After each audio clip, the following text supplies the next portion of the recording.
Next हमारे पास आता है भाई ऑर्डर ऑफ रिएक्शन। ठीक है, ऑर्डर ऑफ रिएक्शन में मान लो यदि आप जीरो ऑर्डर रिएक्शन देख रहे हो, मतलब जरूरी नहीं है कि हम हर किसी को कैलकुलेट करें तभी हमें पता लगेगा कि भाई ये फर्स्ट ऑर्डर है, जीरो ऑर्डर है, हाफ ऑर्डर है, किस ऑर्डर को हम फॉलो कर रहे हैं। तो हम जब रिएक्शंस के यूनिट देख के भी हम बता सकते हैं, जो आपके पास स्टेटमेंट गिवन होगी उसकी यूनिट से भी आप बता सकते हो कि ये रिएक्शंस किस ऑर्डर को फॉलो कर रही है। अदरवाइज हम जो डिफाइन करेंगे वो हमारे पास रिएक्शंस कैसे भी हो। ठीक है, रिएक्शंस कैसे होनी चाहिए, देखो ऑर्डर को डिफाइन करने के लिए, जब आप किसी ऑर्डर को डिफाइन करते हो तो उसके लिए हम स्लो रिएक्शंस का यूज करेंगे। मतलब कि रिएक्शंस कैसे होनी चाहिए, स्लो रिएक्शन होनी चाहिए। ठीक है, कॉम्प्लेक्स रिएक्शंस के अंदर भी, ठीक है, जितने स्टेप आप यूज करोगे कॉम्प्लेक्स रिएक्शन के अंदर भी जो स्टेप स्लो होगा रिएक्शंस का, उस रिएक्शंस का हम क्या करेंगे, यूज करेंगे किसी रिएक्शन का केमिकल काइनेटिक स्टडी करने के लिए। ठीक है, थर्ड पॉइंट हमारे पास ये है कि मैं आपको अब ये यूनिट्स जो आपके पास होंगे, इन यूनिट्स के बेस पे भी आप क्या कर सकते हो, किसी रिएक्शंस का आप ऑर्डर डिफाइन कर सकते हो। फर्स्ट ऑर्डर आपके पास है first order reaction, second inverse. Zero order reactions आप बता सकते हो तो मोल बाय लीटर। अब ये ऑलरेडी कंसंट्रेशन डिफाइन करता है तो सेकंड इनवर्स। ठीक है, आप सेकंड ऑर्डर रिएक्शन बताते हो तो जो कंसंट्रेशन है वो इनवर्स हो जाएगी और सेकंड इनवर्स हो जाएगा। ठीक है, हाफ ऑर्डर एन ऑर्डर या किसी एन का निकाल सकते हो, जरूरी नहीं हम यहाँ पे हाफ का निकाल लें, यहाँ पे आप किसी एनथ का निकाल सकते हो। मान लो 10th ऑर्डर है, 9th ऑर्डर है, 8 ऑर्डर है, 6 है, 60 है, 70, जो ऑर्डर आप निकालना चाहो उस ऑर्डर्स के बेस पर आप निकालना चाहोगे तो आपके पास एक जनरल फॉर्मूला है जो मैंने आपको ऑलरेडी बताया था, मोल अपॉन फॉर्मूला क्या कहलाएगा आपके पास एन ऑर्डर्स के लिए, mole by litre, mole by litre 1 minus n second inverse. ऐसे आप कोई भी ऑर्डर ऑफ रिएक्शन, ठीक है, इजी से निकाल सकते हो। ये हम पहले भी लेक्चर्स में डिस्कस ऑलरेडी हम कर चुके हैं। दूसरा मैं आपको ऑलरेडी फिर बता देता हूं कि कॉम्प्लेक्स रिएक्शन में भी हम ओनली स्लो स्टेप का यूज करेंगे to find out of the order of reaction. किसी रिएक्शन का ऑर्डर पता करने के लिए जो हम यूज करेंगे वो in a complex reaction,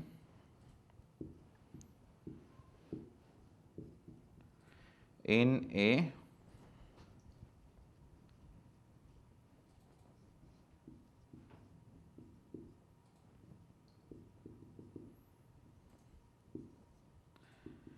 complex reaction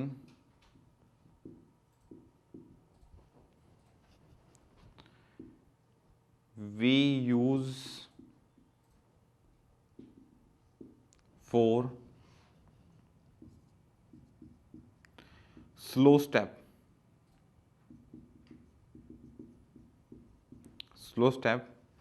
for use find out the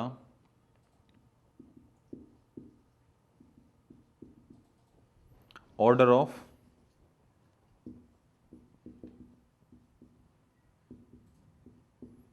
reaction. In a complex reaction, किसी कॉम्प्लेक्स रिएक्शंस के अंदर भी आपको जब क्या करना पड़ जाए, we use for the slow step reactions का क्या करेंगे हम, यूज करेंगे। ठीक है, use find out the order of reaction. किसी रिएक्शंस का आपको ऑर्डर निकालना है, हाफ ऑर्डर रिएक्शन है, फर्स्ट ऑर्डर रिएक्शन, किस टाइप की रिएक्शंस है, उस टाइप ऑफ रिएक्शन का पता करने के लिए जो हम यूज करेंगे वो स्लो स्टेप ऑर्डर यूज करेंगे। ठीक है, यानी देखो एक रिएक्शंस के अंदर स्लो स्टेप भी होंगे, फास्ट स्टेप भी होंगे, पर जो हमें यूज करना है वो हम स्लो स्टेप का यूज करेंगे किसी रिएक्शंस का रेट ऑफ ऑर्डर पता करने के लिए। और एक फास्ट स्टेप पे आप दैट इज द पॉसिबिलिटीज नहीं होंगी, उसके बेस पे आप नहीं निकाल सकते। ठीक है, तो ये टर्म्स आपके पास होंगी, इन टर्म्स के बेस पे हम क्या करेंगे, अब यहां से अब इन टर्म्स के बेस पे भी आप क्या कर सकते हो, इन यूनिट्स के बेस पे भी आप क्या कर सकते हो, इजी से उस स्टेटमेंट के बेस पे आप ऑर्डर ऑफ रिएक्शन बता सकते हो। ये जीरो ऑर्डर को फॉलो करती है, ये फर्स्ट ऑर्डर को फॉलो करती है, ये सेकंड ऑर्डर को फॉलो करती है, किस ऑर्डर को आप फॉलो करना चाह रहे हो, उस ऑर्डर्स को आप अच्छे से उसके बारे में आप क्या कर सकते हैं, बता सकते हैं कि रिएक्शंस इस ऑर्डर को क्या करेगी, फॉलो करेगी। ठीक है, नोट करें, फिर कंटिन्यू करते हैं। पहले ऑर्डर निकालने के लिए हम क्या करेंगे, फॉर्मूला। फॉर्मूला आपका क्या कहता है, mole by litre in second inverse, तो वही यूज कर लो, बेटर रहेगा आप लोगों के लिए। ठीक है, हम यूनिट के बेस पे हम क्या करेंगे, हम यूनिट के बेस पे हम क्वेश्चंस को सोल्व करेंगे। ठीक है, और वो क्या कहता है, k इज इक्वल टू, क्या कहेगा, k is equal to mole by litre and second inverse. ठीक है, इक्वल टू, अब ये इस तरफ आ जाएगा, सेकंड इनवर्स आपके पास है, यहाँ क्या हो जाएगा, मोल पर लीटर हो जाएगा, मोल पर लीटर सेकंड इनवर्स, ये फॉर्मूला हो गया आपके। ठीक है, वैल्यू पुट कर दो। यहाँ वैल्यू आपके पास क्या थी, मैंने बोला था किसी भी ऑर्डर, किसी का ऑर्डर निकालना हो। अब हमें ऑर्डर यहाँ पता नहीं है, ऑर्डर हमें निकालना है, तो यहाँ पे क्या होगा, 1 - n। ठीक है, यहाँ ऑलरेडी मोल पर लीटर सेकंड, ऑलरेडी मोल पर लीटर आपके पास वैल्यू गिवन है, ये रहा लीटर, सारी वैल्यूज गिवन है, ये वाली जो आपको यूज करनी है। मैं बोल रहा था आपको दिख रहा होगा ना, तो देख लो ध्यान से। ठीक है, तो यहाँ वैल्यू कितनी हो जाएगी, ये रही वैल्यू -2, इससे ये कैंसिल, यहाँ से ये। ठीक है, यहाँ क्या बच गया, 1 - n इज इक्वल टू -2, तो n इज इक्वल टू 3 आ जाएगा। आप मुझे चेक करके बताएंगे कमेंट में, यही आएगा कुछ और आएगा। ठीक है, जो यहाँ n की वैल्यू आएगी वो क्या होगा तुम्हारा, ऑर्डर ऑफ रिएक्शन। जैसे यहाँ पे क्या गया, थर्ड, तो ये क्या होगी, थर्ड ऑर्डर रिएक्शन। क्या होगी ये, थर्ड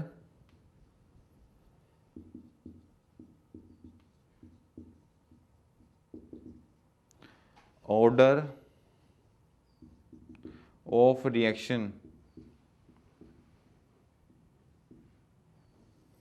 ठीक है, ऐसे निकलेंगे भाई ऑर्डर ऑफ रिएक्शंस। ठीक है, तो मैंने आपको पहले भी कहा था। ठीक है, शायद आप क्वेश्चन करने के बाद तो मेरे को समझ में आ गया हो कि क्वेश्चंस कि जो हम पढ़ रहे हैं वो क्या पढ़ रहे हैं।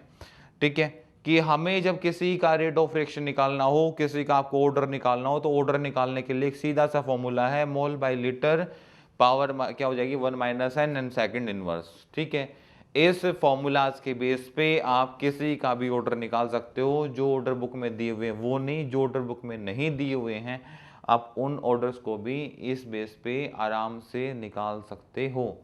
बस ज़रूरत पड़ेगी तो आपकी मेहनत की। अब वो आपको पता है कि आप करना चाहते हो या नहीं करना चाहते।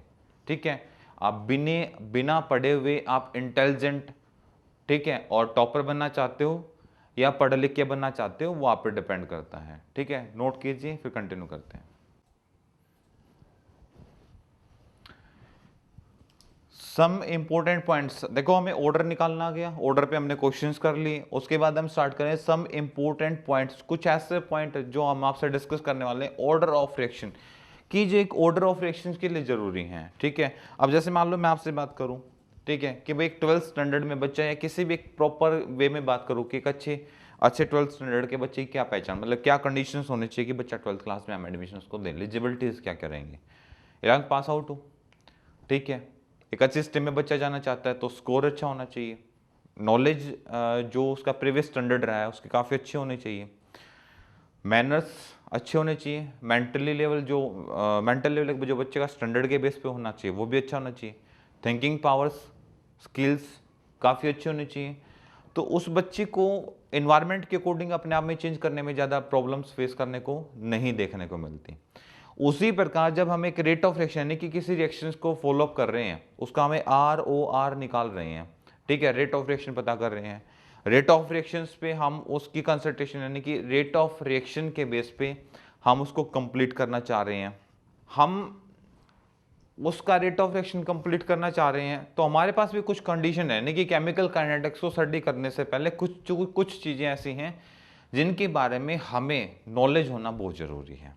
ठीक है, रेट ऑफ रिएक्शन, ठीक है, रिएक्शन फास्ट है या स्लो है, दूसरा कंसंट्रेशन यानी कि अमाउंट का कंसंट्रेशन कैसा है। ठीक है, लार्ज क्वांटिटी पे कर रहे हो या आप लेस क्वांटिटी पे कर रहे हो, standard temperature, standard pressure, concentration, system कैसा है, इक्विलिब्रियम को फॉलो कर रहा है, एक्सोथर्मी को फॉलो कर रहा है, होमोजेनियस नेचर का सॉल्यूशन बन रहे नहीं बन रहे, रिएक्टेंट का कंसंट्रेशन डिक्रीज कर रहा है नहीं, प्रोडक्ट का कंसंट्रेशन इंक्रीज कर रहा है नहीं।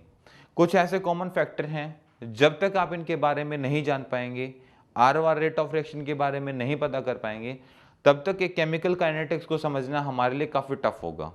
और जब तक हम केमिकल काइनेटिक्स को नहीं समझेंगे तो उसके कुछ स्पेसिफिक कंडीशंस हैं जो मैं आपसे अभी शेयर करने वाला हूं, और वो कंडीशंस आपकी हेल्प करेंगे किसी ऑर्डर को जानने में, किसी ऑर्डर को पहचानने में। ऑर्डर के साथ साथ कुछ नेचर के अकॉर्डिंग भी प्रॉपर्टीज हैं जिनके बारे में आपका जानना काफ़ी ज़रूरी है। ठीक है, तो उसी कुछ इंपॉर्टेंट फैक्टर की बात कर रहा हूं जो बेसिकली डॉम्स के अंदर होंगे। पूरे चैप्टर में हम इनको डिस्कस करेंगे, फिर भी एक टॉपिक के बेस पे इनको स्टडी करना जरूरी है ताकि आपको इंपॉर्टेंस लगे और आप इन चीज़ों को टाइम दे पाएं।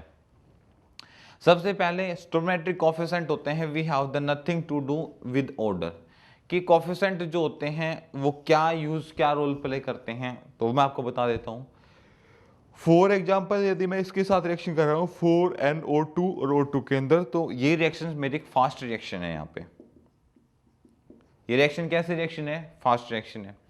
सर केमिकल काइनेटिक्स जब हमने पढ़ना स्टार्ट किया, ठीक है, और आपको पुरानी बातें याद हों, ठीक है, वैसे तो मिलेंगी नहीं, फिर भी आप जाके देख सकते हो, ठीक है, तो हमने वहां पे कंडीशन डिस्कस की थी कि हमारी रिएक्शन का rate of ROR rate of reaction क्या होना चाहिए, स्लो होना चाहिए।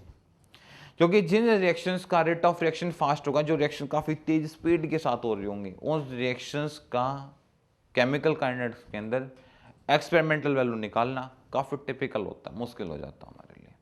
ठीक है, हमें क्या चाहिए, हमें एक एवरेज रिएक्शन चाहिए जिसको हम केमिकल काइनेटिक्स बेस पे कंप्लीट कर सकें। ठीक है, काफी इंपॉर्टेंट पार्ट होता है हमारा ये।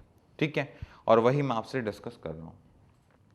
तो इस रिएक्शन का ROR रहेगा, वो ये रहेगा, आपके सामने दिखाई दे रहा है। ठीक है, हालांकि आप थोड़ी सी मेहनत करता हूं, मुझे कमेंट में बता सकते हैं कि ऐसा क्यों रहेगा। ठीक है, वो आपकी चॉइस पे डिपेंड करता है, समझदार हो। सेकंड फैक्टर हमारे पास आता है इन रेट लो, आपके पास है इन रेट लो की बात कर रहा हूं मैं। कंसंट्रेशन टर्म ऑफ जो प्रोडक्ट आपका रहेगा वो कैन नॉट बी प्रेजेंट। ठीक है, कैन नॉट बी प्रेजेंट।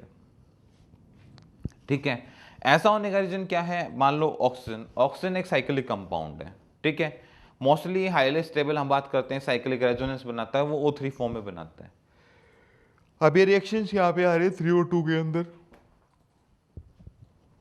तो जो इसका ROR रहेगा O3 की कंसंट्रेशन और O2 की कंसंट्रेशन, इसकी कंसंट्रेशन वहां से पता चलेगी कि O2 की कंसंट्रेशन कितनी है। देखो O3 की कंसंट्रेशन यहाँ रही, ये रही, तो O3 की कंसंट्रेशन ये आ गई, ऑर्डर ऑफ रिएक्शन हमें ये पता चल गया।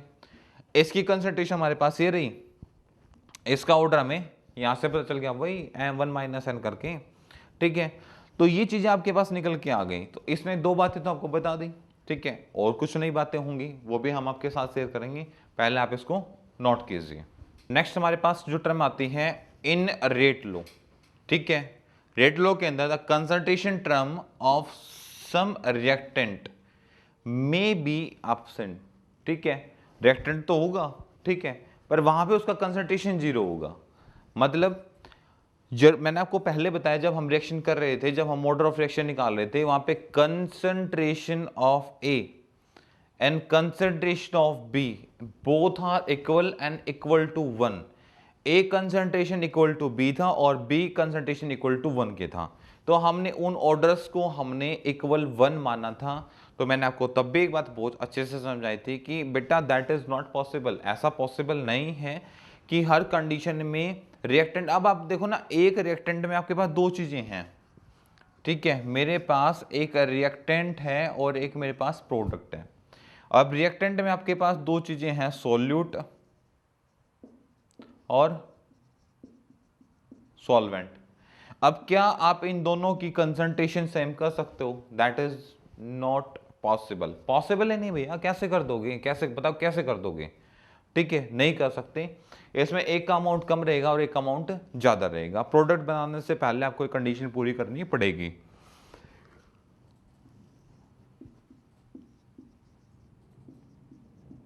यदि आप ये कंडीशन पूरी नहीं करेंगे तो कुछ ना कुछ सॉल्यूशन आपका ऑप्शंस में एक्सेस फॉर्म में बाहर निकलेगा ही निकलेगा, आप उसको नहीं रोक सकते, क्योंकि उसका 100% यूज होना ही नहीं है। और जब तक किसी का 100% यूटिलाइजेशन नहीं होगा तो आप क्या करोगे, कुछ भी नहीं कर पाओगे। आप बैठ के देख सकते हो कि ये हो रहा है। तो हम क्या करने वाले हैं, in rate law concentration terms of the solution होंगे। रिएक्टेंट के अंदर में भी आपके पास कुछ चीजें, ठीक है, में भी एब्सेंट होती हैं। फॉर एग्जांपल NO2 की रिएक्शन हम कार्बन मोनोऑक्साइड के साथ कराते हैं, तो यहाँ पे NO and CO2। इस रिएक्शन का ROR K is equal to NO2 and the whole two, आपके पास कंसंट्रेशन में फॉर्म में आ जाएगा। NOR निकालेंगे, ये वाला पार्ट आप देख रहे हो x y देख रहे हो, y that is equal to 0, ठीक है। तो ये यहाँ पे क्या हो गया, एब्सेंस हो गया यहाँ पे, ठीक है। तो ये आपको कि रिएक्टेंट के साथ ऐसा भी हो सकता है, ठीक है। फिर बात करते हैं in the rate law concentration किसकी, कैटलिस्ट में भी प्रेजेंस की, जिसके अंदर कैटलिस्ट प्रेजेंस हो उसका ROR, ठीक है। तो ये रिएक्शन हमने कराई सल्फर डाइऑक्साइड की रिएक्शन। ये रिएक्शंस आपने प्रिपरेशन वाले टॉपिक में भी हमने डिस्कस की है। जरूरी नहीं है कि रिएक्शंस आप पहली बार देख रहे हो, पहली बार पढ़ रहे हो तो देख के इतना हैरान होने की जरूरत नहीं है।